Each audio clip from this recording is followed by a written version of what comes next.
Hi, now we're going to study about mobile phone evolution. We're going to start from the first generation and go down all the way to the fourth generation, which is the most recent technologies. In the first generation, we're going to study about AMPS. In the second generation mobile phones, we're going to talk about GSM, IS-95. In third generation technology, we're going to talk about UMTS, CDMA 2000. And in fourth generation technology, we're going to study about LTE Advanced. Now, there are other protocols that exist, but some of them exist as in between these generations. In other words, some protocols are a little bit too good to be called one generation, but still lack a little bit to be included in the following generation. And some of those, of course, I will explain as we go along. But first, let's study a little bit about the basic terminology. In a mobile phone, in mobile communication, we're going to talk about uplink and downlink.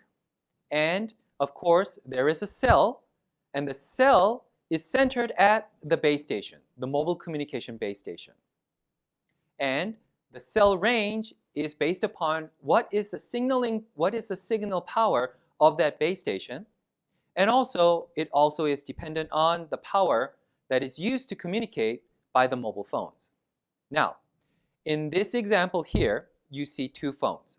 And what I'm showing is this is all wireless communication of the phones communicating with the base station.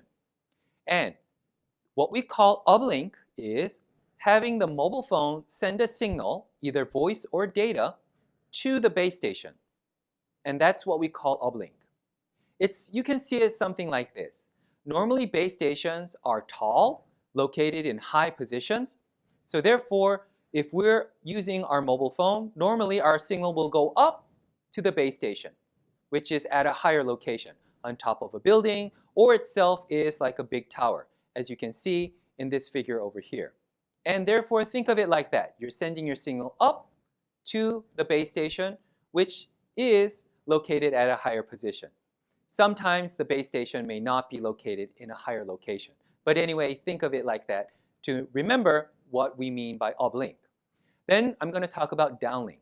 And downlink is receiving a signal from the base station to your wireless device. Now, the opposite, of course, applies. Basically, if the base station, which is commonly located in a higher location, then the signal will have to come down to us to reach our mobile phone. So there you have it, uplink and downlink, and of course, the cell range, which depends upon the signal power that is used for communication in this mobile communication topology. In addition, we're going to study a little bit about the basic terminology of handover, because handover occurs. Now, in handover technology, what is handover? Well, handover is when our mobile phone is connected to one base station, but because we move around and we go and enter, we leave our cell and move into a different cellular area, our mobile phone needs to switch connection to the corresponding cellular area so that I do not lose my communication link. I am consistently, continuously served. And my voice connection or data connection is not disconnected. There's two ways to do handover.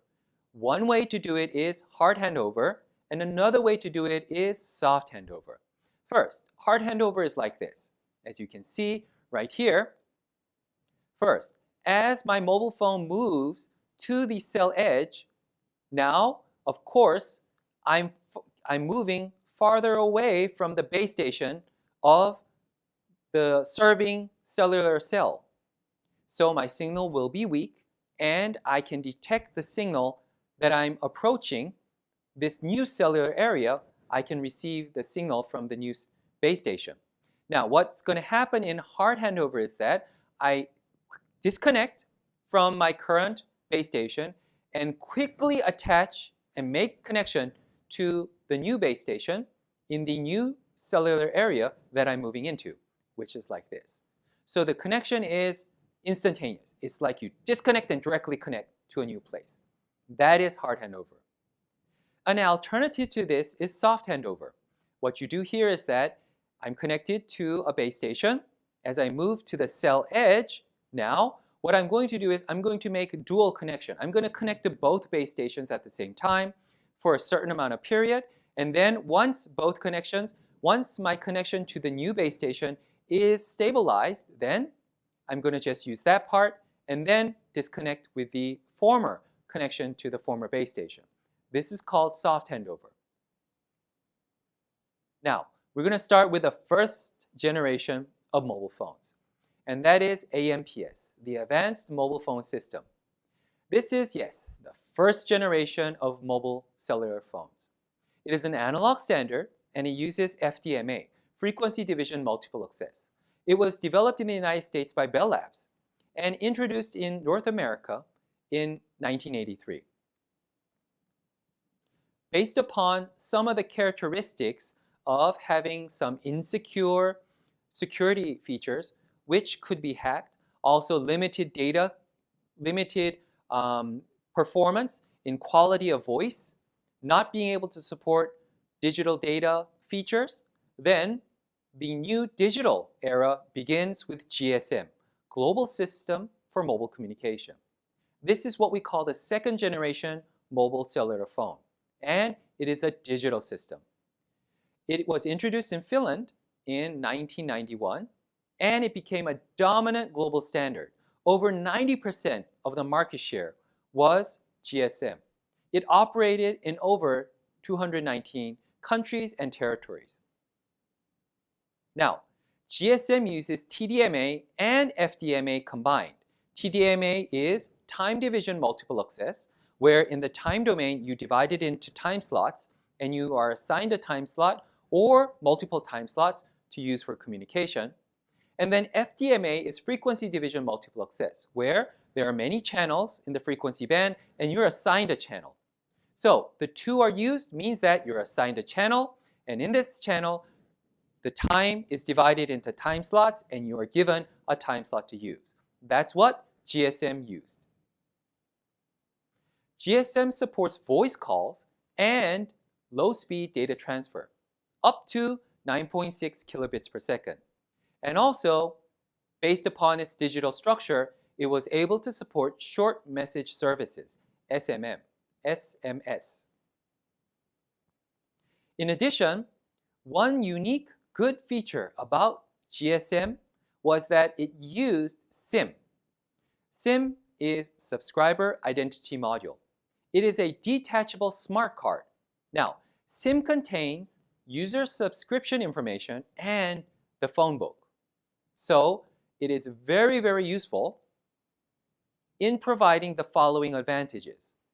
SIM enables a user to maintain user information even after switching their cellular phone. What does that mean? Well, you have your old phone, you take out your SIM, then you get a new phone and put that SIM inside. Then your same information, your same phone number, and your phone book are all moved together to the new phone. It's as simple as that. That's an advantage of SIM. Another advantage is that you can change one's SIM and by changing the SIM of your cellular phone, then automatically you can change your user information and your network service provider to your mobile phone. In other words, I have a phone, I want to use it, but I want to change from a network service provider to a different cellular phone operator. I want to change my operator. Then I just purchase a new SIM and I use the same phone, take out the old SIM, put my new SIM in, and bingo, there you have it. You're connectable to the new cellular phone operator, and then you can start using that phone, although it's the same phone that you were using again. These two very convenient features are provided by SIM. It also helps to have these features if you're going to borrow somebody's phone. For example, I have my phone, but I'm out of battery, and I don't have any place to charge it. Well, if I see somebody that I know, and I can borrow their phone, then I can tell them that I'm going to borrow their phone, and I'm going to pay for whatever I use. So you just take your SIM out of your phone, let me put my SIM inside, and I can make a phone call. Then it's so convenient because I'm using my own phone book, my phone directory numbers, and also I'm using my own identification to my cellular phone operator. And these are the very convenient advantages. You take your SIM out, give the phone back to your friend, and it's done. There is no charge that will be added on to your friend. Everything is done on your side because you used your SIM.